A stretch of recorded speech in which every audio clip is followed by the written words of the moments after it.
The slap cracked through the air so loud it silenced the string quartet mid-note. My head snapped sideways, my cheeks stinging instantly. I blinked hard. I tasted blood. My lip had split. I didn't cry. I didn't flinch again. I just turned back and looked him dead in the eye. Before we begin, drop a comment and tell us where are you from and from which city you're watching our videos? And after watching the whole video, don't forget to tell us what would you do in this situation? Be honest, tell me in the comments below. We read every comment. Let's begin. Sign it. My father hissed under his breath, his voice laced with rage and entitlement. Do it. Now. Before you humiliate this family further. Around us, the chatter inside the country club ballroom hushed to a stunned buzz. Champagne flutes paused midair. Eyes widened. Whispers flitted like sparks from a dying fire. My cousin Sophia's engagement gala had been designed to impress old money, gold-lit chandeliers, polished marble floors, violinists flown in from New York, and waiters who all looked like models. Every detail screamed class. But there was nothing classy about a father slapping his daughter across the face in a crowd of 200. My relatives didn't rush to help. They didn't gasp or protest. They laughed. Uncle Terrence chuckled and turned away like it was expected.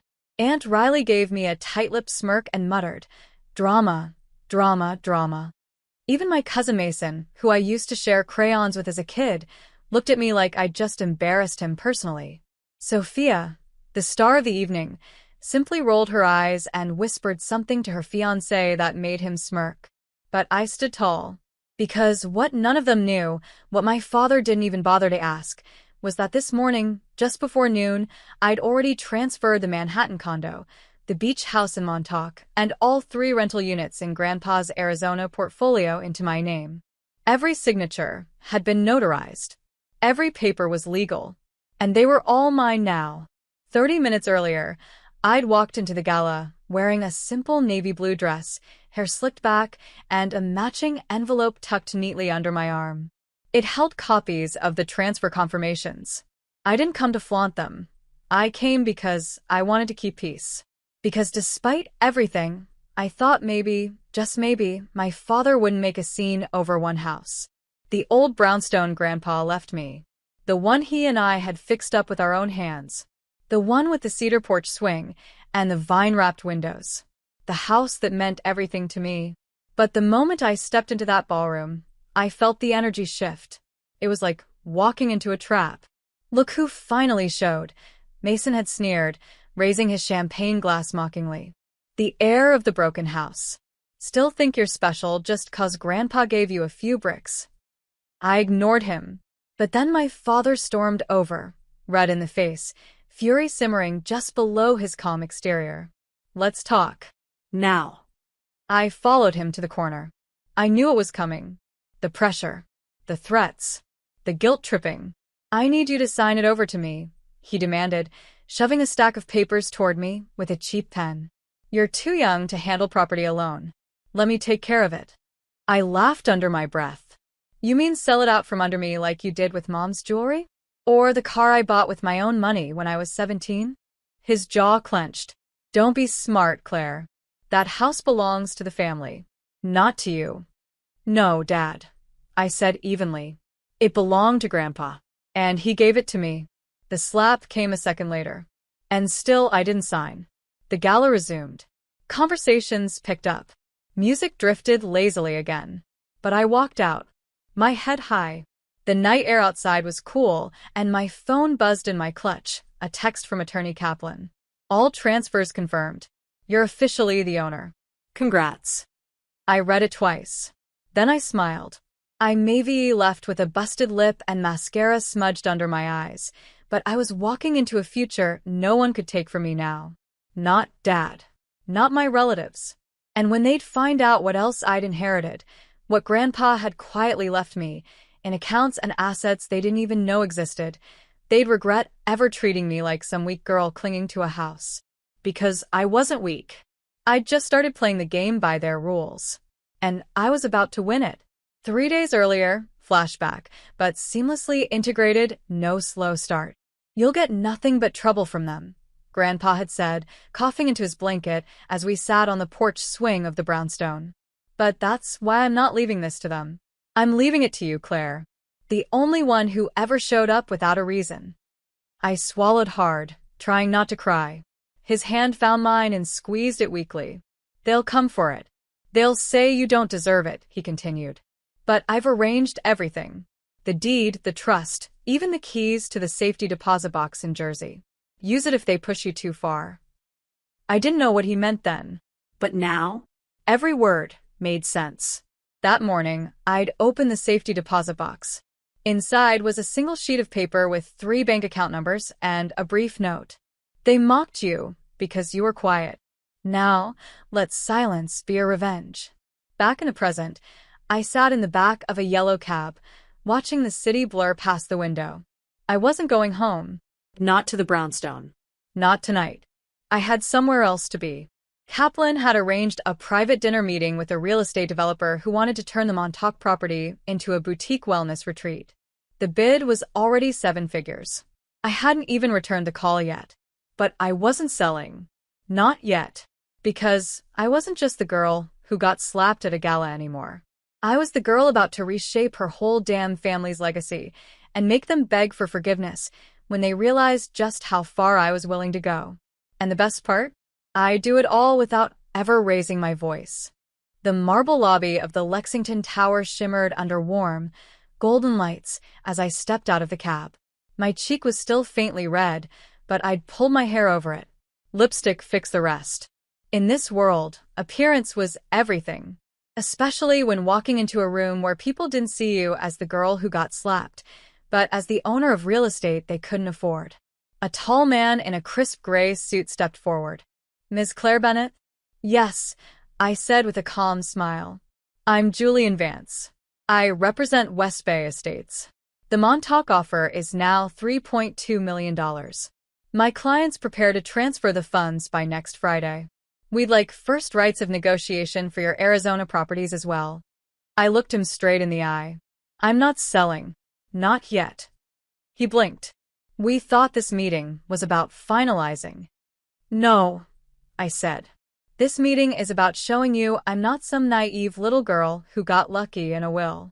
I know the value of what I hold, and I plan to hold it longer. Julian studied me. His smile changed, more respectful this time. Understood. If you ever decide to move forward, call me directly. No middlemen.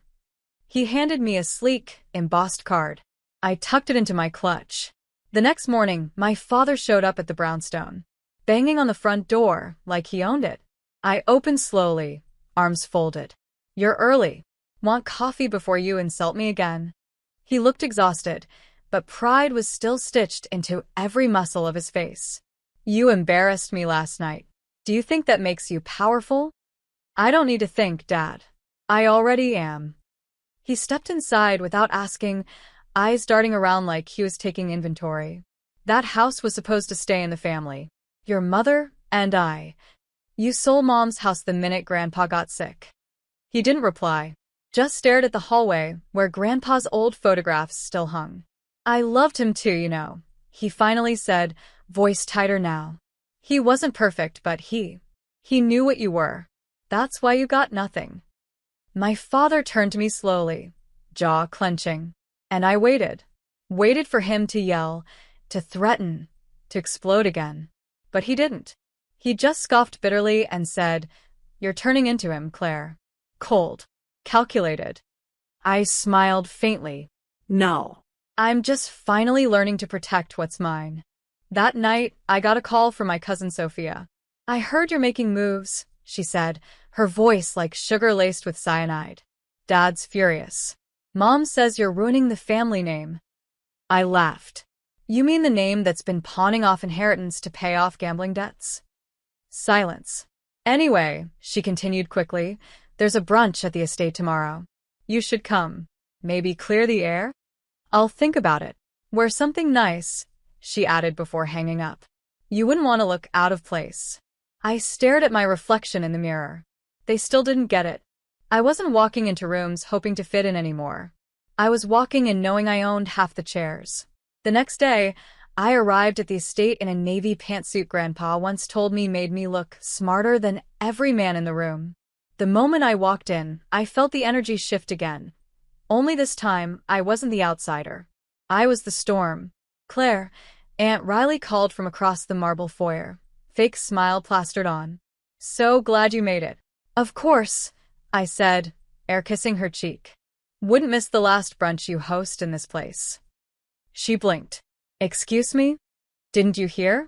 The deed was transferred to me this morning. Grandpa added this estate to the secondary trust. I get the papers next week. Gasps. Stunned silence. And then chaos. It was just beginning. Aunt Riley's smile twitched, then vanished altogether. She blinked rapidly, as if hoping I was joking. That's not possible. This estate has been in our branch of the family for 38 years, I said flatly. Yes, I know. But the mortgage was tied to Grandpa's trust. After he passed, it reverted to the beneficiary. That's me now. Sophia stood across the brunch table in a blush pink dress, gripping her mimosa so tightly her knuckles turned white. You're bluffing. I opened my purse and slowly pulled out a copy of the transfer form, dropping it on the table like a royal flush. Page 2. Signatures. Bank confirmation. It's done. Everyone froze. Even the help had stopped moving, plates midair. Uncle Terence shot up from his chair. You think you're so clever, Claire. But you're just a brat playing grown-up. You'll ruin everything. Funny, I said.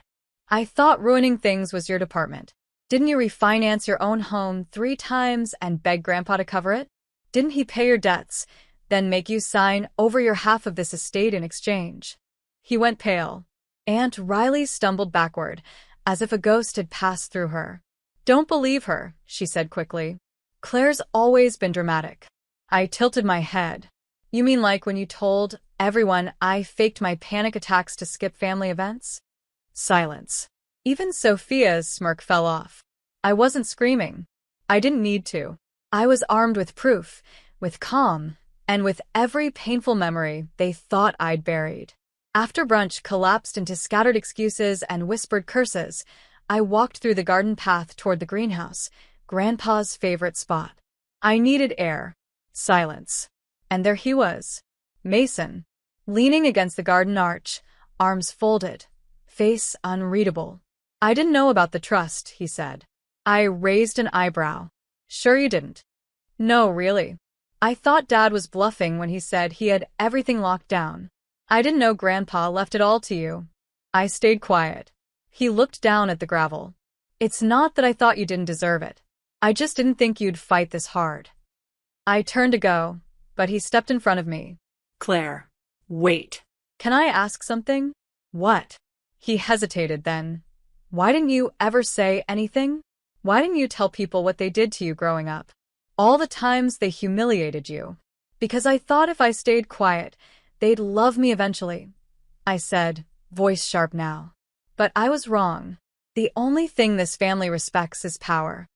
Mason didn't respond. He didn't need to. Because now, I had it, and I wasn't done using it. That night, I sat alone in Grandpa's study, a quiet room filled with dusty books, maps, and an old desk drawer that still smelled like his aftershave. I opened the bottom drawer. Inside was a sealed envelope with my name in his handwriting. My hands trembled as I opened it. Claire, if you're reading this, it means you did what I hoped you would. You stood your ground. I'm proud of you. They'll come for more, I know they will. But don't let them. You're not the black sheep. You're the shepherd now. And this family? They don't even know the wolves are watching yet. Love. Grandpa. He was right. Because the next morning, I received an email from a private investigator I'd quietly hired last year, back when things first fell off with the will. Subject line: Confidential. Sophia's mother diverted hospice funds. Documents attached. I stared at the screen. My breath caught. So, it wasn't just about real estate anymore. It was about fraud. And if what I was reading was true, my aunt had done something criminal. I stood up slowly. It was time to decide. Let it go? Or bury them the way they tried to bury me. I forwarded the documents to my lawyer with one line. Proceed with everything. Quietly. Within hours, Kaplan responded. We'll notify the State Board and Ethics Committee. Keep your distance for now. Don't engage. But I wasn't just waiting for paperwork to move. I was preparing my final play. 2 days later, I arrived at Aunt Riley's charity luncheon. Yes, I was invited, likely a trap, but I went anyway.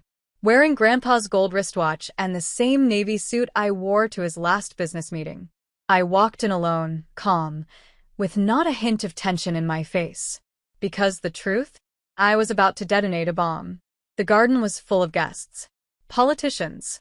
Bankers. Neighbors who still sent fruit baskets every holiday. Aunt Riley stood under a white tent, holding a microphone. Our foundation is committed to caring for our most vulnerable, she said, voice sweet as syrup. Especially those at the end of life. I stepped forward and spoke loud enough for half the garden to hear. How touching. Are you planning to steal from this hospice too, or was that a one-time thing? The mic squealed. Heads turned. Riley froze. What did you just say? She hissed, stepping down quickly. Her smile was gone. You heard me, I said. Or should I forward the wire transfer logs and emails to the local press first? Claire, she snapped. You don't know what you're talking about. Oh, I do. So does my lawyer. And soon, so will the State Ethics Board. I wonder how your donors will feel once the full audit report's made public. I didn't need to yell. I didn't need a crowd. All I needed was truth. And now I had it on my side. Sophia cornered me afterward, trembling. You're destroying our family. I tilted my head. I'm revealing it. We're supposed to protect each other. You laughed when my father hit me. You mocked me for holding on to a house instead of marrying rich. What exactly am I protecting, Sophia? She blinked, speechless. I left her standing there. The fallout came fast. Within 72 hours, Aunt Riley resigned from the board she co-founded. Her photos vanished from the hospice website. Donations froze. Investigators began reviewing every transaction from the last 5 years. Uncle Terrence called me. I didn't answer. My father showed up again. This time he knocked, not banged, on the brownstone door. Can we talk? I let him in. He looked smaller now. Not physically, just defeated. Like a man who realized the game had shifted, and he was no longer holding the pieces. I messed up, he said quietly. I let my bitterness poison everything. I didn't speak. He ran a hand through his thinning hair. You didn't deserve any of it. What I did. I just didn't want to be left out. Watching your father get nothing, it makes you feel invisible. You hit me in public, I said, voice calm. And the only reason you're here now is because I won. He nodded. You're right. We stood in silence. Then he asked the only question that really mattered. What happens now? I didn't give him an answer then. Because I didn't know yet. Redemption wasn't always a clean thing. Sometimes it was jagged, uneven. It required time and effort, and not everyone deserved that chance. But me? I was no longer the one begging for belonging. I was the one deciding who got to stay. It took weeks. Not for them to fall, that happened fast. But for me to realize I didn't need to keep watching. The more I rose, the more they crumbled. Not because I ruined them, but because they built everything they had on borrowed power and unearned pride. And once Grandpa was gone, there was nothing shielding them from their own shadows anymore. Aunt Riley? Charged with multiple counts of fraud. The hospice board publicly cut ties. Uncle Terrence? Declared personal bankruptcy. Turns out Grandpa's quiet bailout had been covering more than gambling. It included hush money for debts Terrence had owed to private lenders. Sophia tried to move on quietly, rebranding herself as some kind of lifestyle influencer. But her reputation and her fiancé vanished once the scandal spread. Mason was the only one who tried. He called twice. The first time to apologize.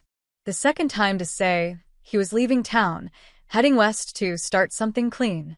He asked if I'd ever consider forgiving the rest of them. I didn't answer right away. Then I said, they didn't just hit me. They dismissed me, laughed at me, For years. Forgiveness isn't owed. It's earned. He said he understood. I believed him. Months passed. I kept the brownstone. I renovated the kitchen just like Grandpa wanted. I turned the Montauk property into a quiet artist retreat, not a wellness resort. The Arizona homes? I donated one to a single mother housing program, just like Grandpa would have done. I wasn't just building wealth. I was building peace. But I wasn't soft. Not anymore. Because I'd learned something powerful. Silence isn't weakness. And calm doesn't mean surrender. It means control. One rainy afternoon, I stood on the porch with a warm mug of tea, staring out at the garden. I could still hear Grandpa's voice sometimes, teasing me, pushing me to think bigger, bolder. And I did. I hadn't just survived what they did to me. I'd rewritten what came next. Weeks later, I received a letter. From my father. Short. Just a few sentences. Claire, I don't expect anything. I just hope, someday, you can remember me as something better than who I was at that gala. I'm proud of you. Dad. I folded the letter, put it in a drawer. Maybe one day I'd respond. But for now, I was at peace. I had the house, the land, the name, and more importantly, I had myself. Unshaken, unbent, unstoppable.